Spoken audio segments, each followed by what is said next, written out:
Hoy vamos a entrar quizás en un tema un poquito más formal, más duro, que tiene que ver con el marco normativo nacional e internacional en relación a los derechos humanos de las mujeres y LGBTI+, ¿sí? Vamos a comenzar, lo van a ver en el archivo que tienen subido a la plataforma y es el que vamos a compartir juntos hoy, que nos vamos a empezar haciendo una serie de preguntas para empezar este módulo. Voy a compartir pantalla con ustedes.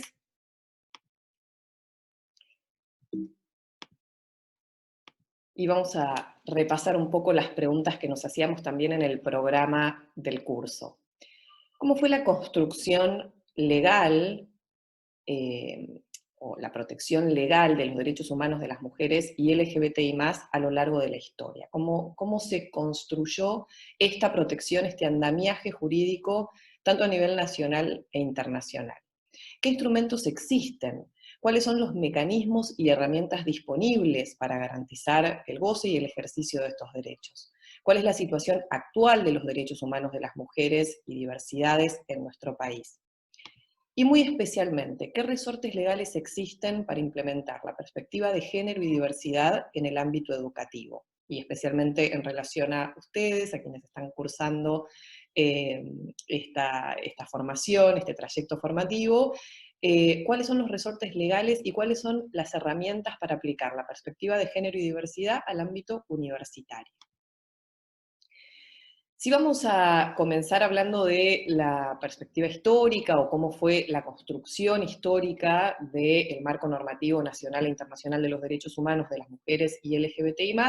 necesariamente vamos a tener que hablar de un momento preciso en la historia, que es el momento en el que se construye todo el corpus normativo de los derechos humanos, que es a partir de la finalización de la Segunda Guerra Mundial. Estamos hablando de 1945, se crea la Organización de Naciones Unidas y a partir de ahí surgen, se crean, se adoptan, los estados ratifican, negocian una serie de tratados internacionales que comienzan a reconocer jurídicamente, legalmente, los derechos humanos en general y los derechos de las mujeres en particular como uno de los grupos en situación de vulnerabilidad.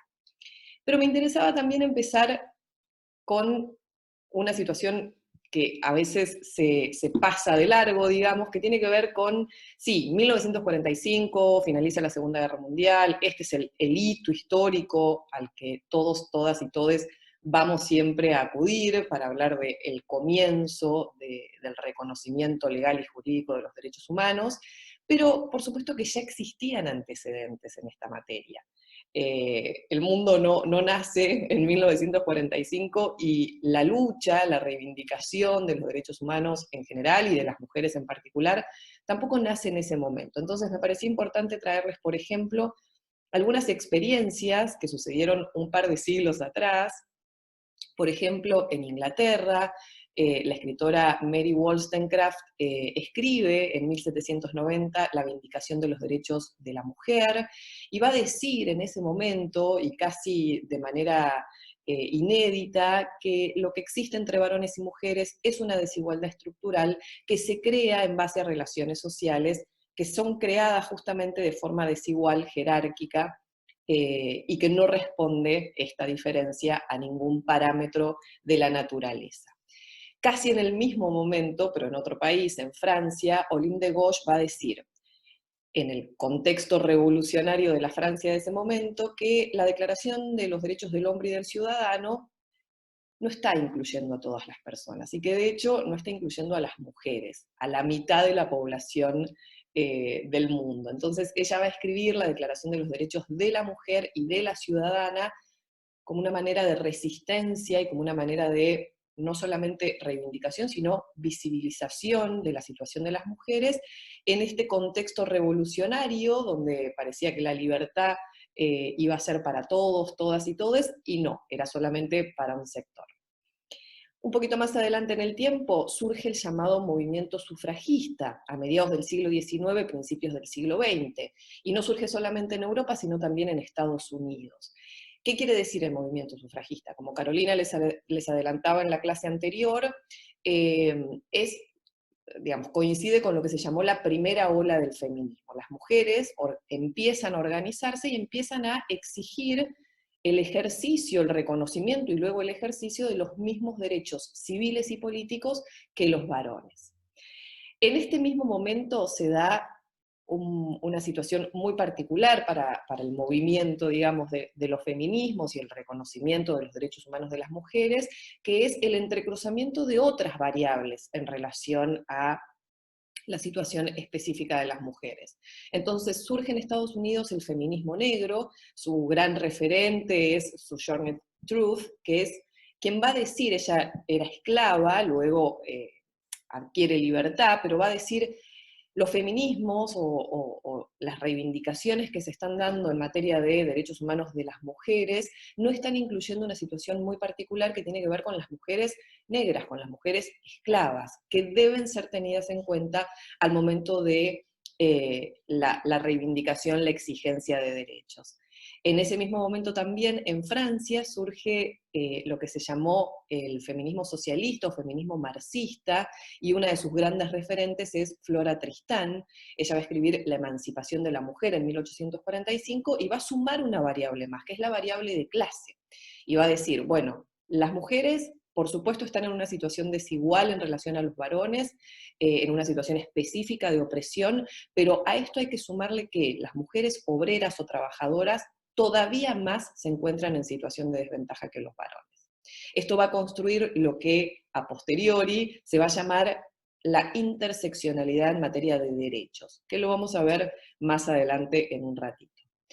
Volvemos entonces a 1945, no solamente se crea la Organización de Naciones Unidas en ese momento, sino también la Organización de Estados Americanos. Y van a ver que a lo largo de esta clase vamos a hablar todo el tiempo del sistema universal y del sistema regional también, del sistema que nos convoca como región. Y es en este momento entonces donde, como les decía antes, los estados comienzan a negociar, redactar, adoptar tratados internacionales relativos a la protección específica de las mujeres. Implica también que estos derechos son reconocidos como derechos humanos, con lo cual vienen dotados de una serie de características que no son cualquier característica.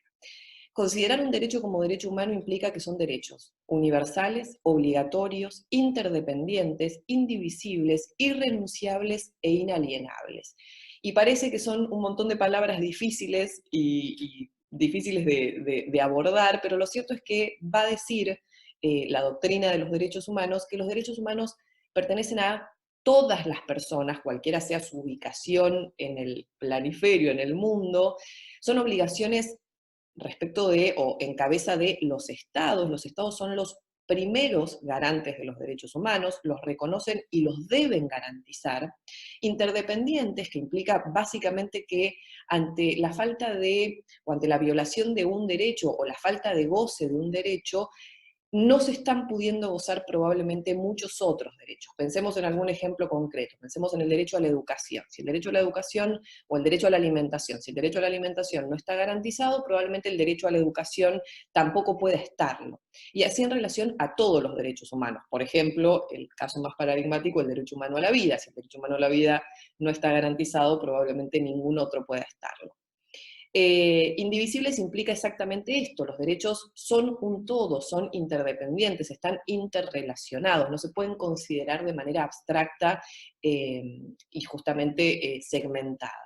Irrenunciables porque las personas no pueden decir yo no quiero ser titular de derechos humanos. Viene de manera inherente con su condición humana, con su condición de persona. Al momento de crearse todo el andamiaje jurídico de reconocimiento de derechos humanos de las mujeres, derechos humanos en general y de las mujeres en particular, porque esto va a atravesar la doctrina de los derechos humanos, lo que va a surgir siempre es la dicotomía entre el principio de igualdad, el derecho a la igualdad, en contraprestación versus el derecho a la diferencia. Uno de los textos que ustedes tienen en la bibliografía, que es el texto de Schelling, va a hacer hincapié en esta diferencia y va a decir, la igualdad de derechos es igualdad siempre que se considere el contexto de relaciones sociales en los que estos derechos se plantean, esta igualdad se plantea, y la manifestación de sus diferencias, inclusive en relación al poder y a la marginalización. Ella va a citar a Valdés.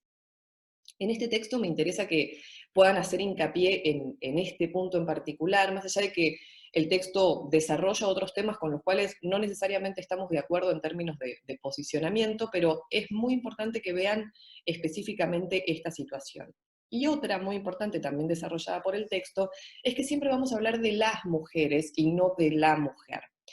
¿Por qué? Porque existe una enorme variedad de experiencias, de visiones, de miradas, de situaciones particulares. Por ejemplo, la nacionalidad, dónde nacimos, las diferencias étnicas, la clase, la orientación sexual, la identidad de género, la discapacidad o no, entre muchas otras condiciones. Y esto es lo que les decía hace pocos instantes en relación a la interseccionalidad. Hablamos de las mujeres porque hablamos de las mujeres en toda su diversidad.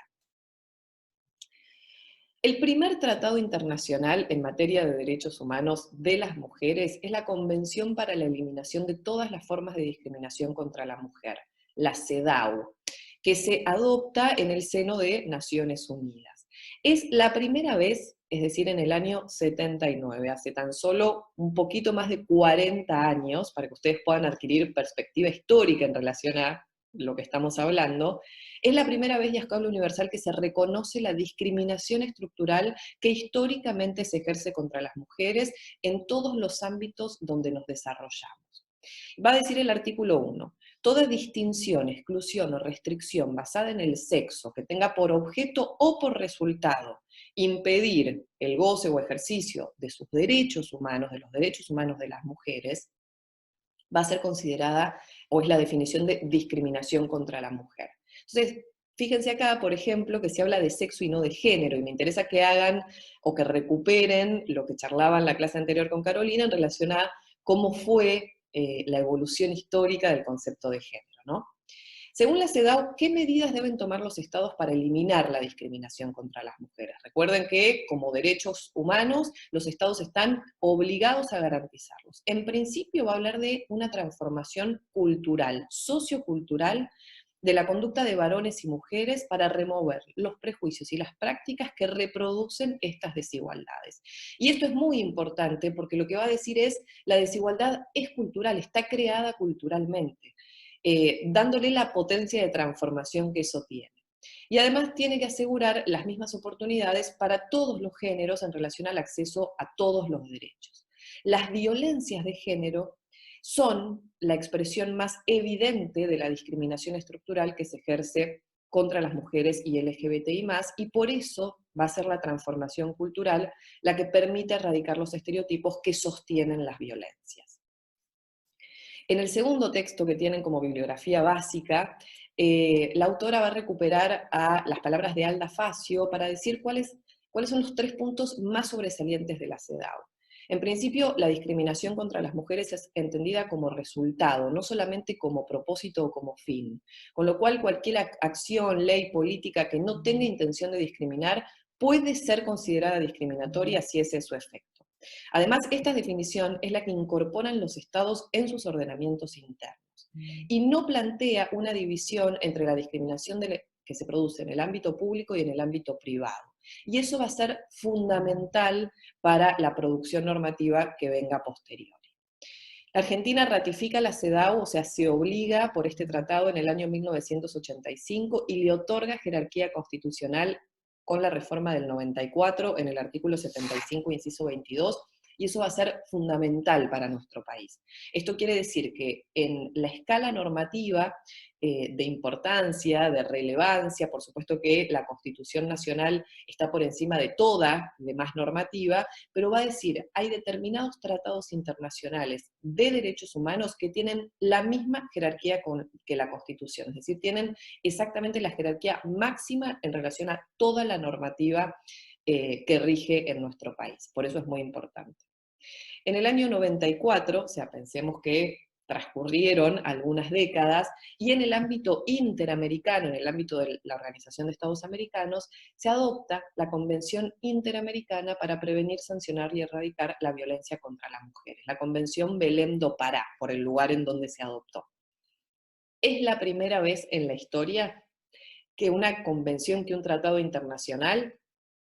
va a hablar de las violencias contra las mujeres. Y por primera vez se va a incluir el ámbito privado como uno de los espacios privilegiados donde se ejercen las violencias de género.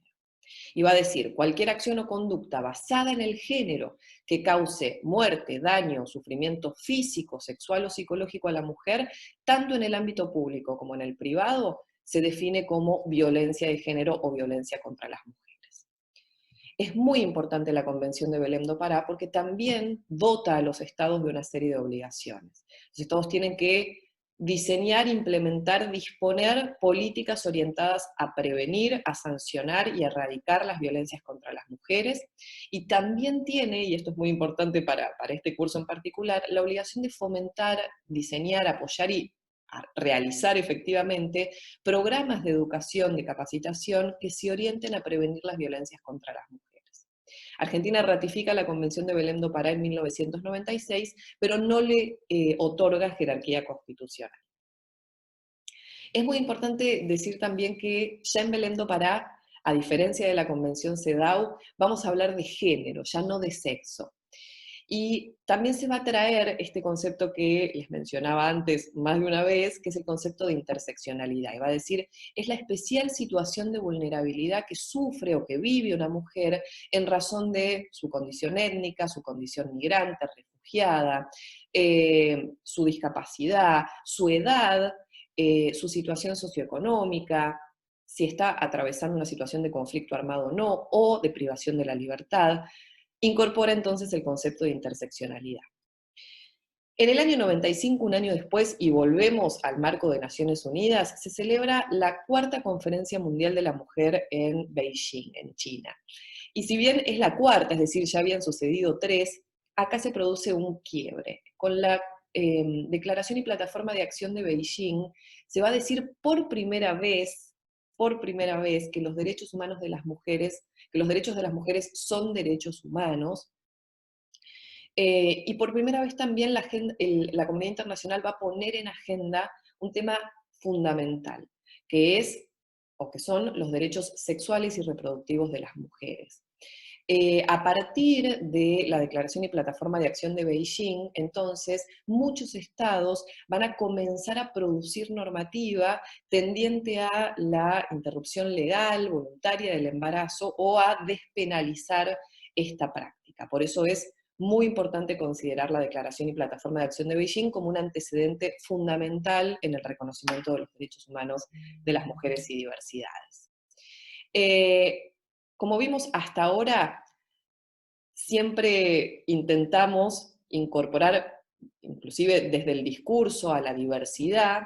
pero lo cierto es que los tratados hasta este momento solo reconocen o solo hablan de las mujeres. En el 2006 y 2007 se adoptan, se aprueban los principios de Yogyakarta. Es el primer instrumento internacional, a pesar de no tener carácter vinculante para los estados, que va a reconocer los derechos humanos de LGBTI+, de la diversidad. Y, por ejemplo, en el principio 25, va a decir que los estados tienen que adoptar todas las medidas para eliminar los estereotipos y prejuicios referidos a la orientación sexual y a la identidad de género. Los principios de Yogyakarta son absolutamente esenciales para nuestra normativa, lo vamos a ver ahora, en relación a nuestra ley de identidad de género.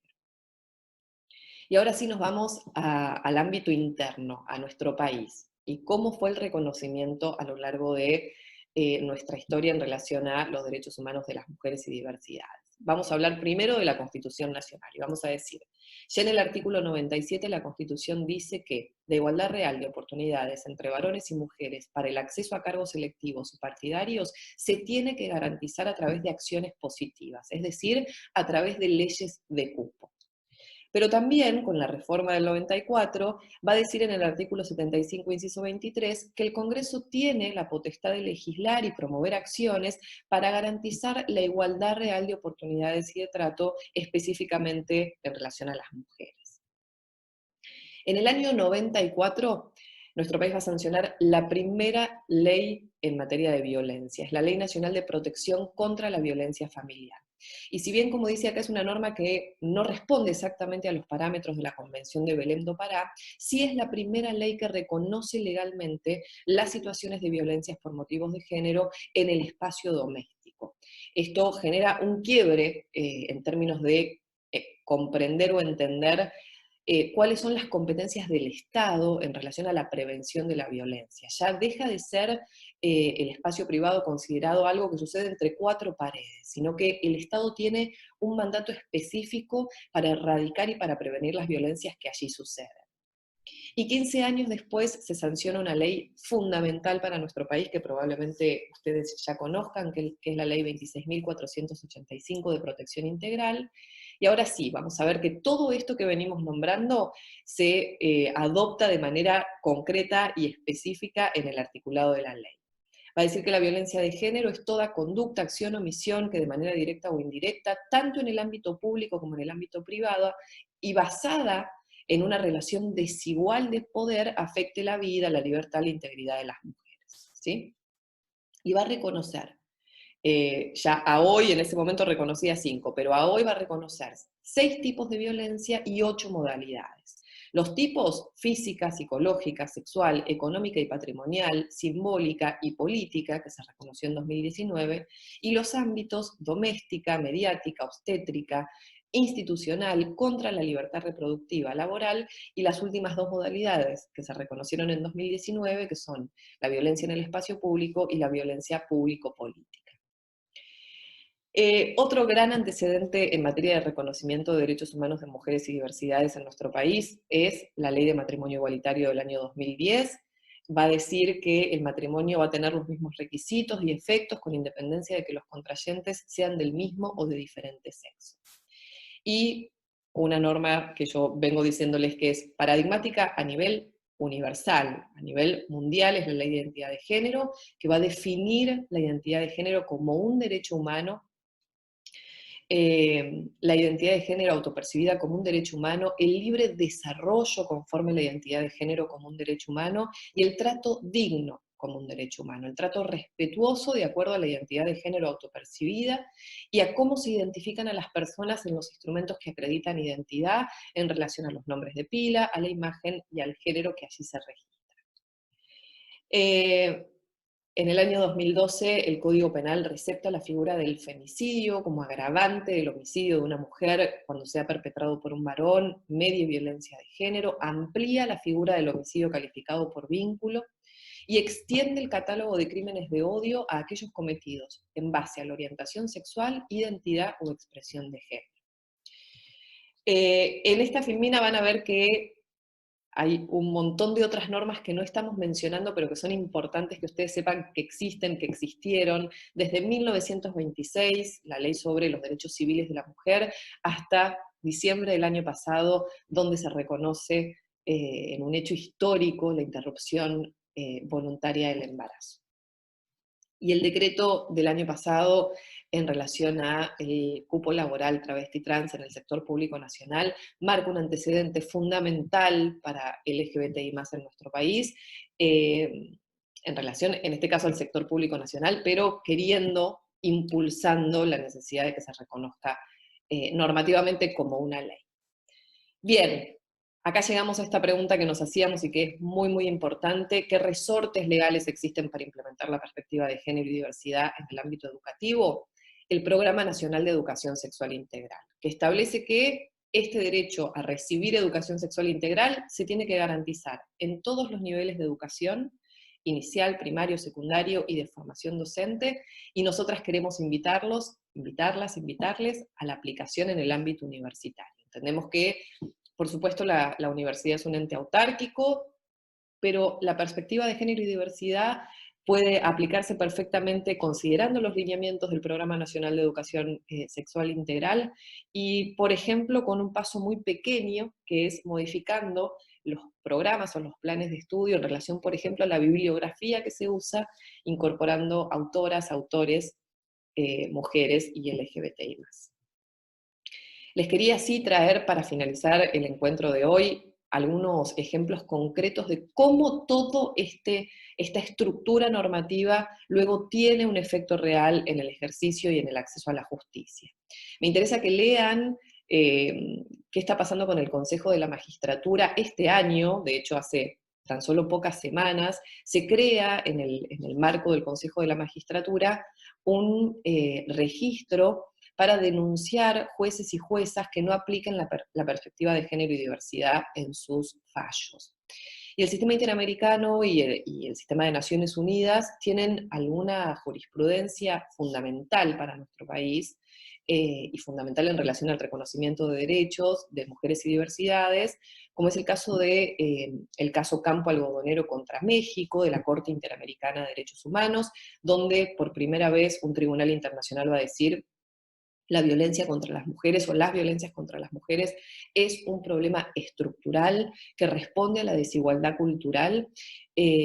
y que pone sobre los estados la obligación de la debida diligencia, es decir, de prevenir frente a esta desigualdad y esta situación de violencia estructural nuevos casos en relación a violencia contra las mujeres. En el año 2001, en el ámbito de la Comisión Interamericana de Derechos Humanos, el caso María da Peña contra Brasil es un antecedente paradigmático. De hecho, es el caso que provoca que Brasil sancione su propia ley de protección integral de las mujeres. Y, por ejemplo, en el año 2011, el Comité de Derechos Humanos, en el marco de Naciones Unidas, le dice a la Argentina, en el caso LMR contra Argentina, que impedir el acceso a la interrupción legal del embarazo, en este caso, es considerado un acto de tortura. Bueno, les agradezco muchísimo, espero que